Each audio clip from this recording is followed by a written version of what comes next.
Halo semuanya, selamat siang. Kembali lagi dari kami kelompok 4. Kelompok kami akan menjelaskan uh, kerajaan-kerajaan Islam yang ada di Indonesia. Oke, langsung saja kita ke penjelasan berikut.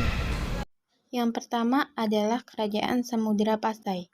Kerajaan Samudra Pasai merupakan kerajaan Islam pertama di Nusantara yang berkuasa dari abad ke-13 hingga abad ke-16. Samudra Pasai terletak di pesisir utara Sumatera, lebih tepatnya di kota Lok Sumawe, Aceh.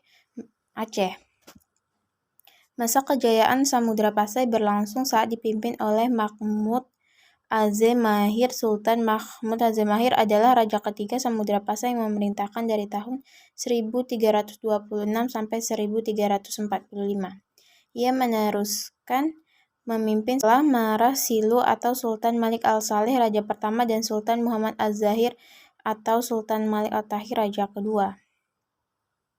Beberapa faktor yang menyebab runtuhnya kerajaan Samudra Pasai yang adalah menjadi sasaran kerajaan Majapahit yang berambisi menyatukan Nusantara, munculnya pusat politik perdagangan baru di Malaka yang letaknya lebih strategis. Kerajaan Aceh adalah kerajaan Islam yang didirikan oleh Sultan Ali Mughayat Shah pada 1496 Masehi, sebelum akhirnya runtuh di awal abad ke-20.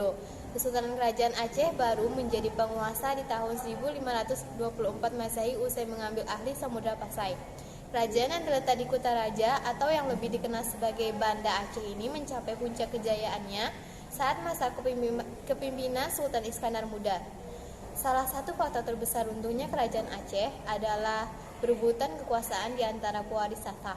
Selain itu, kekuatan Belanda di Pulau Sumatera dan Selat Malaka pun semakin menguat. Belanda pun turut melancarkan perang di wilayah Aceh sampai akhirnya 40 tahun berlalu, kerajaan Aceh jatuh di tangan kolonial Belanda.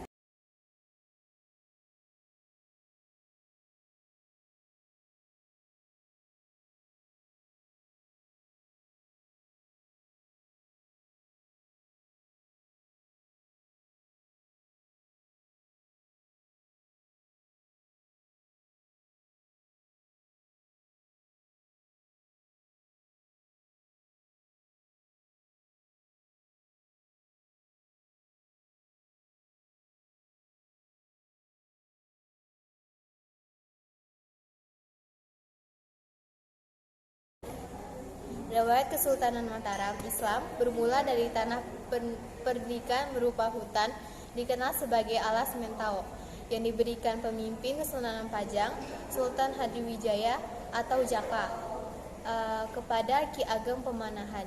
Lokasi berdirinya Kesultanan Mataram Islam seperti yang sudah disebutkan sebelumnya adalah di bekas Alas Mentau dengan pusat pemerintahannya disebut dengan nama Kutagede atau Kutagede di Yogyakarta. Sultan Agung dikenal sebagai salah satu raja yang berhasil membawa kerajaan Mataram Islam mencapai puncak kejayaan pada 1627. Tepatnya setelah 14 tahun Sultan Agung memimpin kerajaan Mataram Islam. Pada masa pemerintahan Sultan Agung, daerah pesisir seperti Surabaya dan Madura berhasil ditaklukkan. Banten. Sejarah kerajaan Banten ini atau Kesultanan Banten didirikan oleh Syarif Hidayatullah atau dikenal sebagai Sunan Gunung Jati. Ia mengangkat anaknya Sultan Maulana Hasanuddin sebagai raja pertama Kesultanan Banten. Pada masa kepemimpinan Maulana Hasanuddin di tahun 1952 hingga 1570, perdagangan kerajaan Banten berkembang pesat yang didukung dengan adanya pelabuhan sebagai gerbang perdagangan antar negara. Lokasinya yang strategis menjadikan kerajaan Banten sangat mengandalkan perdagangan dalam menopang perekonomiannya. Lada menjadi komoditas yang paling diunggulkan dan berkembang pesat pada masa itu. Bahkan monopoli perdagangan lada di Lampung dikuasai oleh Banten. Lalu ada masa kejayaan dari kerajaan Banten. Beberapa hal yang dilakukan untuk memajukan Kesultanan Banten diantaranya sebagai berikut: memajukan wilayah perdagangan Banten hingga ke bagian selatan Pulau Sumatera dan Kalimantan. Banten dijadikan tempat perdagangan internasional yang mempertemukan perdagangan lokal dengan pedagang Eropa. Lalu memajukan pendidikan dan kebudayaan Islam, melakukan modernisasi bangunan keraton dengan bantuan arsitektur Lucas Cardel, membangun armada laut untuk melindungi perdagangan dari kerajaan lain dan serangan pasukan Eropa. Selain itu, Sultan Ageng Tirtayasa dikenal sebagai raja yang gigih menentang pendudukan VOC di Indonesia. Kerajaan Gua Talo merupakan kerajaan bercorak Islam terbesar di Sulawesi Selatan. Kerajaan Gua Talo berdiri sekitar abad ke-16. Kerajaan Gua Talo dikenal juga dengan Kerajaan Makassar. Di akhir abad ke-16, Sultan Hasanuddin menjadi raja pertama memeluk Islam di Kerajaan Gua Talo. Ini sekaligus penanda Kerajaan Gua Talo menjadi kesultanan.